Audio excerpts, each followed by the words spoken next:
ऋग्वेद में जो सभ्यता का ये फाउंडेशन रखा गया है, तो उसमें कर्तव्य के आधार पर सभ्यता बनी है। कर्तव्यनिष्ठता, ड्यूटीफुलनेस। वहाँ तो अधिकार की कोई बात थी नहीं। अधिकार होगा तब संघर्ष होगा आपस में, अधिकार के लिए ही झगड़ा होता है, कर्तव्य के लिए तो कभी झगड़ा हो नहीं सकता। तो वैदिक सभ्यता जो है वो कर्तव्य प्रधान है।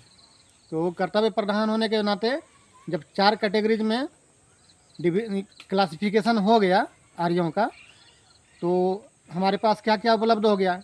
टीचर हो गया, ट्रेडर्स हो गए, पुलिस हो गया, सेफ्टी वाले हो गए, उसके बाद सर्विस क्लास के लोग भी हो गए। तो सभ्यता बहुत अच्छी तरह से आगे बढ़ने लगी, लेकिन फिर भी कुछ कमी रह गई। अभी भी सभी विधाओं को टच हम नहीं कर पा रहे थे। तो ऐसे में ऋग्वेद के 10वें मंडल में विश्वकर्मा भगवान का प्रादुर्भाव होता है, और विश्वकर्मा भगवान के आने के बाद इंजीनियर समाज का प्रादुर्भाव होता है। इसी इंजीनियर समाज की कमी रह गई थी, जिसके कारण सभ्यता जो है वो आध्यात्मिक तो थी, कर्तव्य प्रधान थी, लेकिन वो आँखों से दिख नहीं रहा था कि उसमें आखिर डेवलपमेंट क्या हो रहा है, विकास क्या हो रहा है।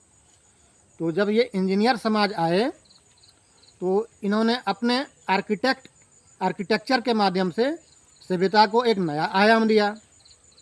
जैसे केशकार आए, केशकार, तो इन्होंने सबसे पहले दाढ़ी बनाना सीखा, और दाढ़ी बनाने वाले जो हैं वो सबसे पहला इंजीनियर हैं जिन्होंने इस गाल को छीलना सीख लिया। दूसरे का जो है दाढ़ी बनाना सीख लिया, केस का डिजाइनिंग, मॉडलिंग, डाइंग करना सीख लिया।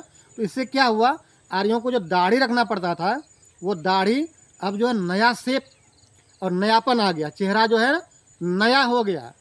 चेहरा नया हो जाने के कारण इस जो है नए ये वर्ण जो आए इनको नाई कहा गया, क्योंकि ये नया आकार देते हैं चेहरा को, बाल को, इसलिए इन्हें नाई कहा गया। और ये सबसे हमारे जो हमारी मान्यताओं में, हमारे समाज में नाई सबसे ज़्यादा रिस्पेक्टेड है। कोई भी धार्मिक कार्य इनके बगैर हो नहीं सकता।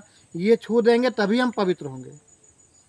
जब तक ये नाखून नहीं काटेंगे, बाल नहीं छुएंगे, हमारे घर पर किसी भी समारोह में नहीं आएंगे, तो समारोह हो नहीं सकता। ब्राह्मण के बगैर हो जाएगा, लेकिन इनके बगैर समारोह, धार्मिक समारोह कभी नहीं होगा।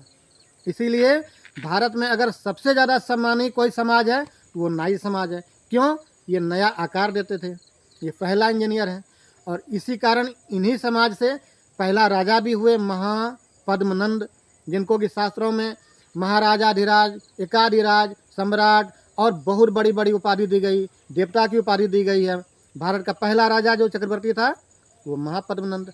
तो अब नाई के अलावे भी कुछ लोग हैं जो उन्होंने राजा के लिए मुकुट बनाया, राजा के लिए रथ बनाया, रानी के लिए आभूषण बनाया, राजा के लिए राजमहल बनाया, रानीवास बनाया, स्नानगार बनाया, और आम लोगों के लिए यूनिवर्सिटी बना दी कि पढ़िए लोग अब जाकर के तक्षशिला, इस प्रकार की यूनिवर्सिटी बनाई, कुआं बनाया, आप पानी पी सकते हैं। तो इस प्रकार से ये जो समाज, नया वाला जो समाज का प्रादुर्भाव हुआ, तो ये जो हैं इंजीनियर, और इनको ये जन्मजात आशीर्वाद, ये ब्लेस्ड हैं। इन्होंने किसी स्कूल में नहीं पढ़ाई की थी, कोई ज्यामिति फॉर्मूला की जानकारी नहीं थी, लेकिन ये जन्मजात ये इतने जानकारी है इनको रहती है, या उस समय में थी, कि बिना किसी ज्यामिति फार्मूला के बगैर ये जान गए कि इस प्रकार का स्ट्रक्चर बनाना है। अब 500 मीटर ऊपर में कैसे हजारों टन का पत्थर चढ़ा दिए। अगर ये समाज नहीं होते तो भारत की कोई पहचान ही नहीं होती। जितना बड़ा बड़ा राजभवन बना है, रानीवास बना है, मंदिर बना है, आर्किटेक्चर जितना भी खड़ा हुआ है, अजंता, एलोरा, दुनिया सब देखिए आप, ये इन्हीं समाज की उपज है। इस समाज के अलावे भारत में कोई, जो लोग कहते हैं ना कि भारत में जो है आर्किटेक्चर वहाँ से पश्चिम से आया, यहाँ से आया, वहाँ से, नहीं, उनके आगमन के पहले के एंशिएंट इंडिया का आप आर्किटेक्चर देखिए उल्टा करके, उसके सामने पूरे विश्व का आर्किटेक्चर फेल है। वो दक्षिण भारत देखिए, उत्तर भारत में देखिए कि एक से एक बढ़कर राजभवन है और मंदिर सब है। तो इस प्रकार से उन्होंने मुकुट बनाया, रथ बनाया, आभूषण बनाया, सामान बनाया, अस्त्र बनाया, ज्यामिति आकार बनाया, ज्यामिति आकार की रचना की, और इस प्रकार से इन्होंने इतने अच्छे अच्छे भवनों का निर्माण किया कि लोगों को कहना पड़ता है कि ये रातों रात कैसे बना, यानी कि ये विश्वकर्मा का बनाया हुआ है। इनका आर्किटेक्चर इतना अनोखा है, अबूझ है, कि लोगों को कहना पड़ता है ये आर्किटेक्चर मनुष्य नहीं बना सकता। जैसे सूर्य मंदिर है कोणार्क का, देखिए वहाँ पर क्या है, वो समय को समर्पित है, उसका फॉर्मूला है, कितना बजे कितना टाइम होगा सब बता देगा। ये आर्किटेक्चर जो है ये विश्वकर्मा समाज की ही देन है, जो भारत की असली पहचान है हमारी सभ्यता की। अगर हमारी सभ्यता को मूल्यांकित करना है तो सबसे बड़ा उपलब्धि जो है, सबसे बड़ी उपलब्धि विश्वकर्मा समाज की देन है। ये बेहद पूजनीय है, और कालांतर में आके जब मुगलों के पहले तुर्कों का आगमन हुआ, सबसे ज़्यादा आक्रमण भी इसी समाज पर हुआ है। इस समाज के व्यक्ति को मिटाया गया, इस समाज के आर्किटेक्चर को मिटाया गया, ताकि भारत की पहचान मिट जाए।